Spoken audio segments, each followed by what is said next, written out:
जय श्री कृष्ण। अपने पिछले अध्याय यानी अध्याय 12 में हमने भक्ति योग पर चर्चा की और उस अध्याय के अंत में मैंने आपसे कहा भी था कि इन 12 अध्यायों की समाप्ति के बाद कृष्ण ज्ञान का या परमात्मा के ज्ञान का या कृष्ण प्रेम का कहीं हल हमारे हृदयों पर चल चुका है। आगे आने वाले विषय कुछ धीर गंभीर होंगे और उनके द्वारा इस अंतिम पड़ाव में कृष्ण भक्ति या उनके ज्ञान का बीज हमारे हृदयों पर पड़ेगा। तो उसी श्रृंखला में आज 13वां अध्याय आरंभ करता हूं। इस अध्याय को विद्वानों ने प्रकृति, पुरुष तथा चेतना का शीर्षक दिया है और इस अध्याय के कुल श्लोकों की संख्या 35 है। अब प्रसंग ये आता है कि अर्जुन भगवान श्री कृष्ण से प्रकृति व पुरुष अथवा हम भोक्ता भी जिसे कहते हैं, प्रकृति और पुरुष, क्षेत्र एवं क्षेत्रज्ञ और ज्ञान तथा ज्ञेय, इन विषयों के बारे में जानने की इच्छा प्रकट करते हैं। अब श्री कृष्ण ने तो जो कहा वो मैं बताऊंगा ही।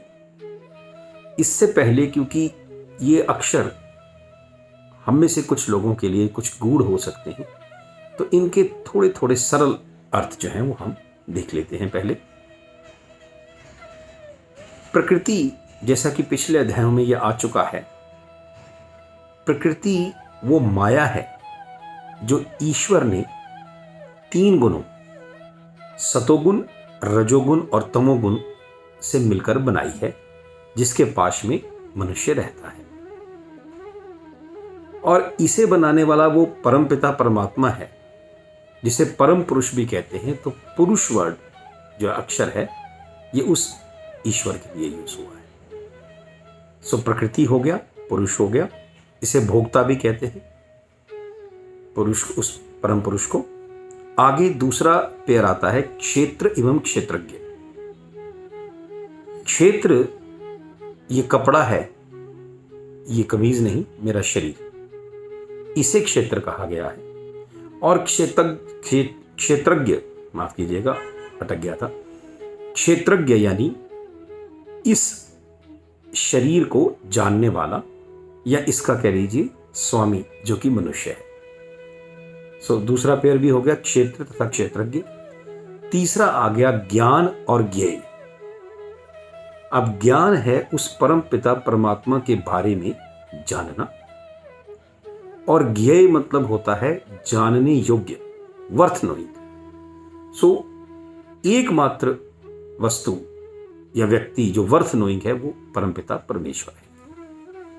सो ज्ञान उस परमात्मा का और ज्ञेय जानने वाला वो परमात्मा। उस जानने वाला जो है वो परमात्मा है और उसका ज्ञान ही यहां युक्त हुआ ज्ञान है। अब यदि हम देखें इस अध्याय के हिसाब से, तो हमें यह समझना पड़ेगा कि मैं अपने इस शरीर से भिन्न हूं। आज आपसे जो बात कर रहा है वो यह शरीर बात नहीं कर रहा, इस शरीर में बैठी हुई आत्मा बात कर रही है। तो भगवान श्री कृष्ण ने इस शरीर को खेत या क्षेत्र कहा है और इस क्षेत्र का स्वामी या इसे जानने वाला क्षेत्रज्ञ वो मनुष्य है। अब फॉर एग्जाम्पल, मैंने जन्म लिया, मैं बालक था, बड़ा हुआ, कल को बूढ़ा हो जाऊंगा और एक दिन मृत्यु को प्राप्त हो जाऊंगा। तो मैं नहीं मृत्यु को प्राप्त होगा, ये हम जान चुके हैं। वो ये शरीर जवान होगा, ये शरीर बच्चा था, ये बड़ा होगा, ये बूढ़ा होगा, इसे व्याधियां होंगी और अंत में ये यूजेबल नहीं रहेगा। पर इसमें बैठी वो आत्मा, जिसे इस संसार में, जैसे कि मुझे जसमीत सिंह बेदी नाम मिला है, वो वही रहेगी। शरीर में परिवर्तन आएगा। तो खेत में फसलें समय अनुसार आती रहती हैं, खेत के स्वामी में नहीं आता परिवर्तन, वो खेत में आता है। तो ऐसे ही ये शरीर और इसमें बैठी आत्मा भिन्न है, यह हमें जान लेना चाहिए। आगे भगवान श्री कृष्ण बताते हैं कि इन सभी खेत रूपी शरीरों को भी जो जानता है, इन सब का जो जानने वाला है, वो वह परमात्मा है। अब देखिए, हमारे इस क्षेत्र में, इस खेत में, जिसे कर्म क्षेत्र भी कहा है, इस अध्याय में दो आत्माएं होती हैं। एक तो वो आत्मा जो आज आपसे मुखातिब हो रही है, और एक उसके ऊपर परमात्मा, जिसे हम परमात्मा कहते हैं। तो आत्मा और परमात्मा को एक मानते हुए भी पृथक पृथक समझना ही ज्ञान है। अब एक व्यक्ति को भले ही अपने शरीर का, उसमें आने वाले परिवर्तनों का ज्ञान हो, परंतु उसे अन्य किसी के शरीर का ज्ञान नहीं हो सकता। सभी के शरीर का ज्ञान तो केवल उस परमात्मा को है। जैसे एक व्यक्ति है, उसके पास एक भूमि का टुकड़ा है, वो अपने टुकड़े को जानता है, लेकिन जो वहां का राजा है वो उस टुकड़े को नहीं, वरन पूरी भूमि को जानने वाला है और उनके स्वामियों को भी जानने वाला है। सो यही आत्मा और परमात्मा का फर्क है। और इस फर्क को जानना, यानी कर्म क्षेत्र रूपी शरीर को, उसके स्वामी मनुष्य को यानी कि खुद को, और इन सब के स्वामी परमात्मा को जानना ही ज्ञान है। अब इसी विषय को भगवान ने इस अध्याय में आगे व्याख्या की। इस कर्म क्षेत्र रूपी शरीर के 5 हिस्से हैं, जिन्हें हम पंच महाभूत कहते हैं, यानी पृथ्वी, जल, अग्नि, वायु तथा आकाश। इन 5 तत्वों से मिलकर ही यह शरीर, यह खेत, यह क्षेत्र बना है। अब इन्हीं 5 तत्वों के से मिलकर बने शरीर के जो विकार हैं आगे, इनको लगभग क्या पूरी तरह से ही गिनती है 24 विकार भगवान कृष्ण ने बताए। 5 महाभूतों से बना यह शरीर या कर्म क्षेत्र और इसके 24 विकार। वे विकार क्या हैं? अहंकार, हम सब जानते हैं, बुद्धि, तीनों गुण यानी सतोगुण, रजोगुण और तमोगुण की अप्रकट अवस्था, 10 इंद्रियां, जिनमें 5 तो हमारी ज्ञानेंद्रियां हैं, यानी कि नेत्र, नाक, कान, जीभ और ये त्वचा, और 5 ही कर्म इंद्रियां हैं, यानी वाणी, जिससे मैं आपसे बोल रहा हूं, पांव, हाथ, गुदा तथा लिंग, और 11वीं एक इंद्रिय है जो मन है, वो इन सब इंद्रियों का अधिष्ठाता है। तो व्यवस्था है, एक सिस्टम बना हुआ है। 10 इंद्रियां टोटल हुई, यानी कि 11 ही हुई मन को मिला ले तो। 10 इंद्रियों में से 5 ज्ञान इंद्रियां, 5 कर्म इंद्रियां और 1 मन। अब इन ज्ञान इंद्रियों और कर्म इंद्रियों के 5 विषय हैं। गंध, जिसे हम स्मेल कहते हैं, स्वाद, टेस्ट, रूप, अपीयरेंस, ब्यूटी, स्पर्श, टच तथा ध्वनि, वॉइस, नॉइस, ये जो आवाज आती है, ध्वनि। इसके अलावा इच्छाएं, वो हम डिटेल में देख चुके हैं, इच्छाएं, लालसाएं, द्वेष, सुख दुख का समूह, जीवन के लक्षण जिसे चेतना भी कह सकते हैं, और धैर्य। ये 24 उन 5 महाभूतों से बने क्षेत्र के विकार हैं। अब भगवान कृष्ण कहते हैं कि उन 5 महाभूतों से बना यह शरीर और इसके इन 24 विकारों के पाश में व्यक्ति फंसा रहता है और इनमें बंधा रहकर वह बार बार जन्म मरण की योनियों के बंधन में रहता है, इससे पार नहीं जा सकता। तो अब भगवान कृष्ण हो समस्या बताएं और उसका हल ना बताएं, ये तो नहीं हो सकता। तो जैसे उन्होंने ये 5 महाभूत और 24 विकारों से बना कर्म क्षेत्र और उसके पाश में बंधा हुआ जीवात्मा के बारे में बताया, अब आगे वो बताते हैं इस पाश से बचने का उपाय या साधन। भगवान ने इस अध्याय में कुल 20 ऐसे साधन बताए हैं और इन साधनों को ही उन्होंने अल्टीमेटली ज्ञान का नाम दिया है। इस ज्ञान के होने से हम उन 5 भूतों से बने शरीर और उसके 24 विकारों से उत्पन्न पाश से बच पाएंगे, ऐसा भगवान कृष्ण कहते हैं। तो अब वो 20 साधन या उपाय क्या हैं जिसे ज्ञान का नाम दिया है। पहला है विनम्रता। विनम्रता का यहां अर्थ है किसी से सम्मान पाने की इच्छा का अभाव। क्योंकि जब मनुष्य यह जान जाता है कि ये शरीर और आत्मा भिन्न भिन्न है, तो इस शरीर से संबंधित सुख दुख मान अपमान, इससे उस पर कोई असर नहीं पड़ता, ये उसके लिए व्यर्थ हो जाती है, विनम्र हो जाता है। कोई तारीफ कर दे तो नहीं फूलता, कोई अपमान कर दे तो दुखी नहीं होता, क्योंकि अपमान और तारीफ तो इस शरीर की हुई, तो इसका उस पर असर नहीं पड़ता। दूसरा साधन है दंभहीनता, उसमें दंभ नहीं होना चाहिए। तीसरा है अहिंसा। अब यह अहिंसा वो नॉर्मल अहिंसा जैसे हम समझते हैं उससे कुछ बढ़कर है।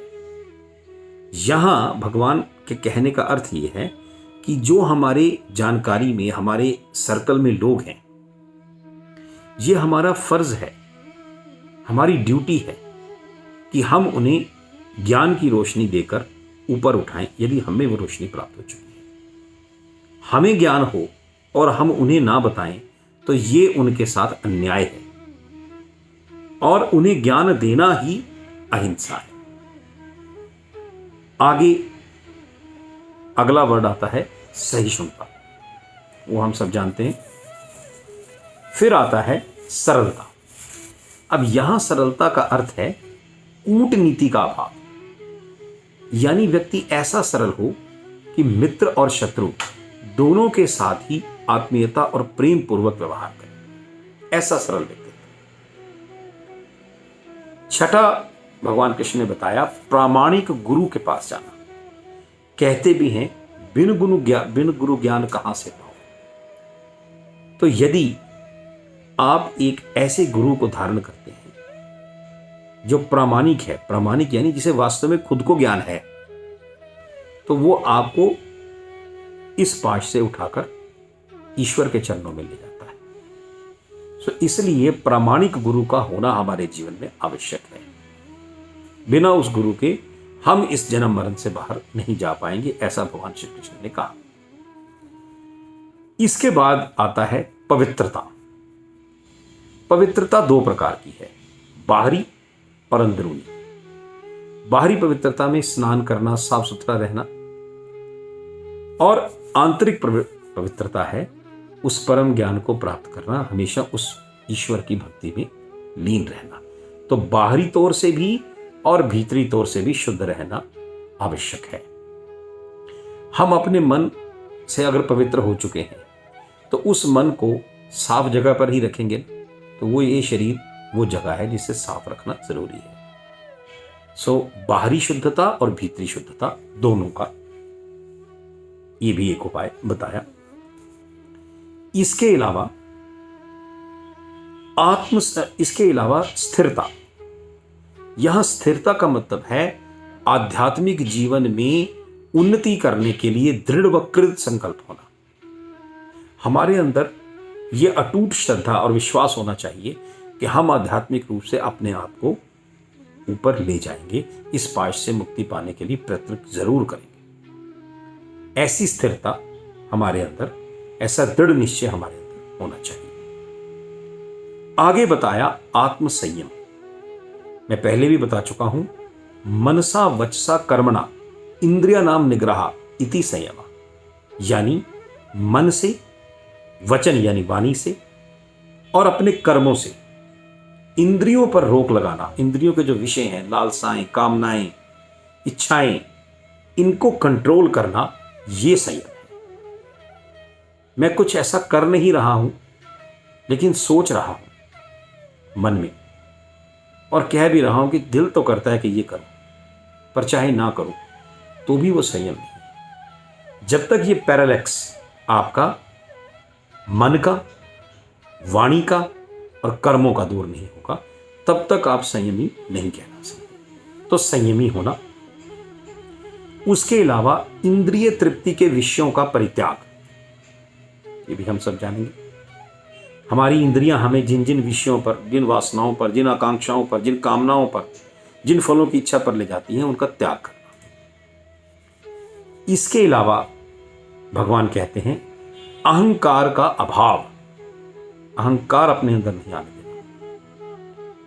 जन्म, मृत्यु, वृद्धावस्था तथा इस शरीर से जुड़े रोगों की अनुभूति होना, यानी इस मुगालते में ना रहें कि हम तो हमेशा जवान रहेंगे, हमें तो कोई रोग हो ही नहीं सकता।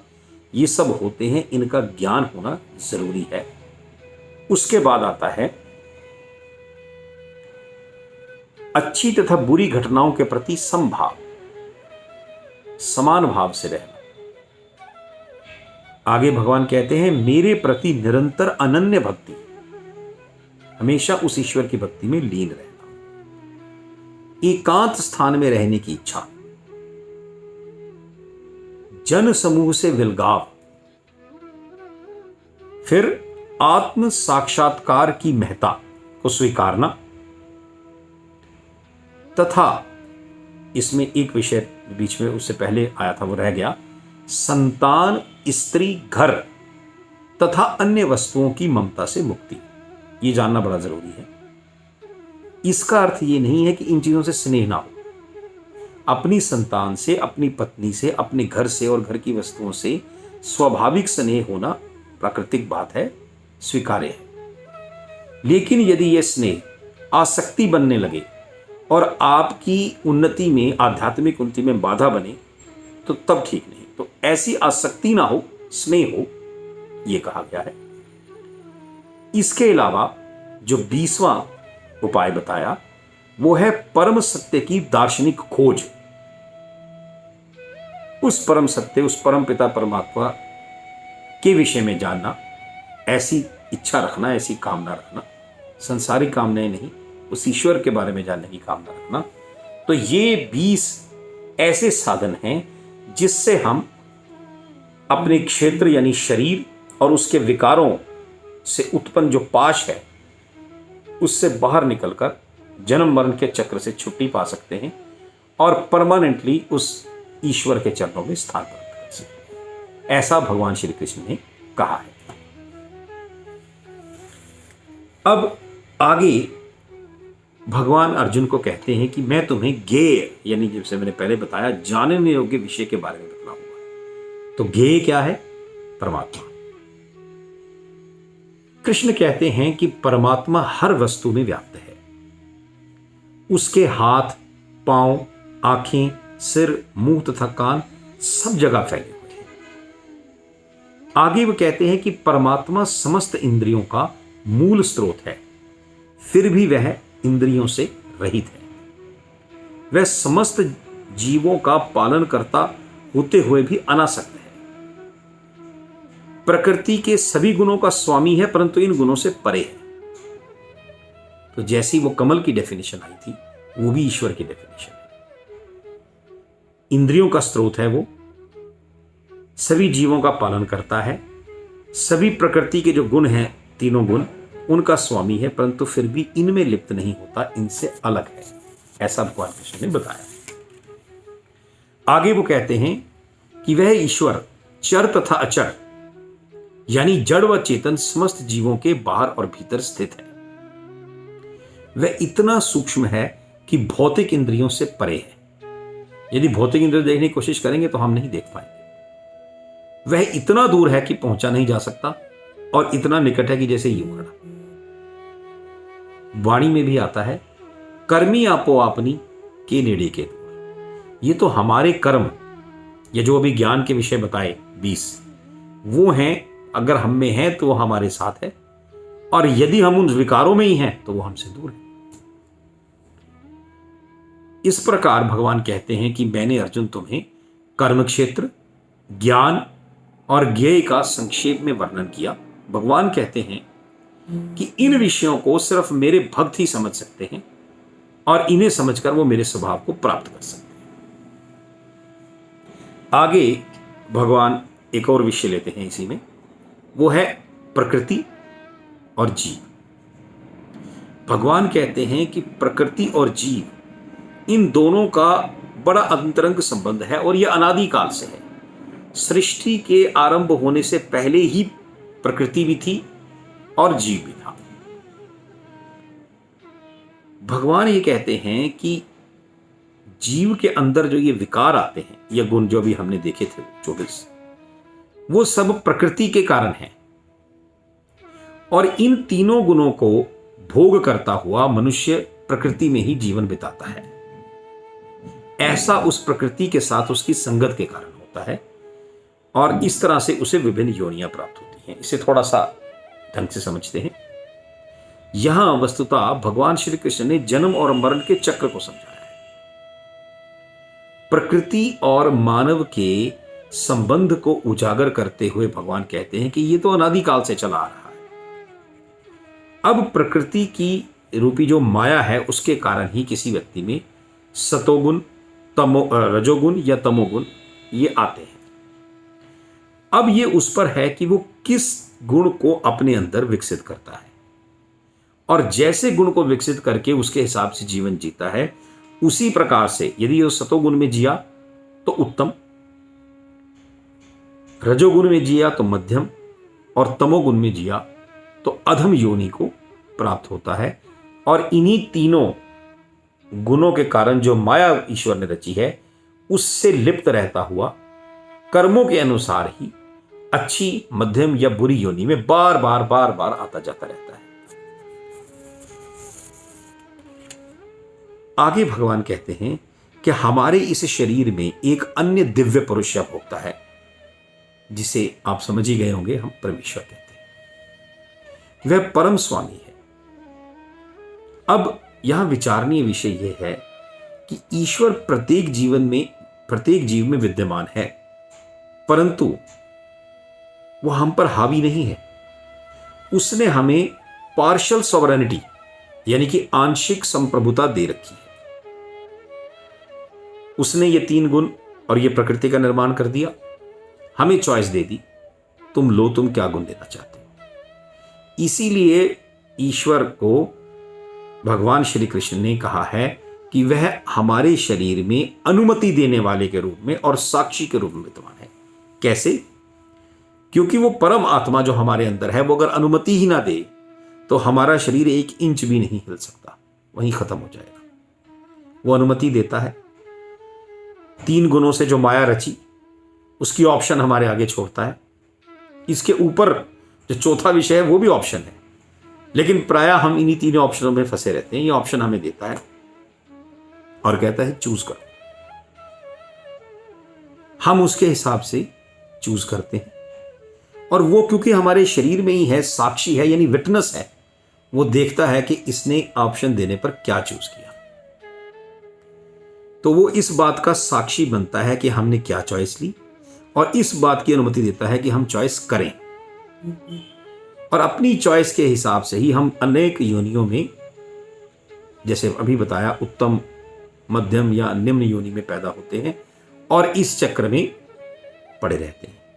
लेकिन यदि उस चौथे विषय को हम जान जाते हैं जो परमपिता परमात्मा का ज्ञान है, जो 20 साधन भी बताए थे, तो हम इन चक्रों से, इस मोह माया के पाश से छूटकर फिर से जन्म बार बार नहीं लेते और ईश्वर के चरणों में जा विराजते हैं। अब ये काफी सीरियस और सिंसियर विषय हुआ, लेकिन भगवान ये कहते हैं कि एक और इसका एस्पेक्ट भी है। ऐसे भी लोग हैं जिन्हें ये गूढ़ ज्ञान, क्षेत्र क्या है, क्षेत्रज्ञ क्या है, प्रकृति क्या है, पुरुष क्या है, ये सब चीजें नहीं पता।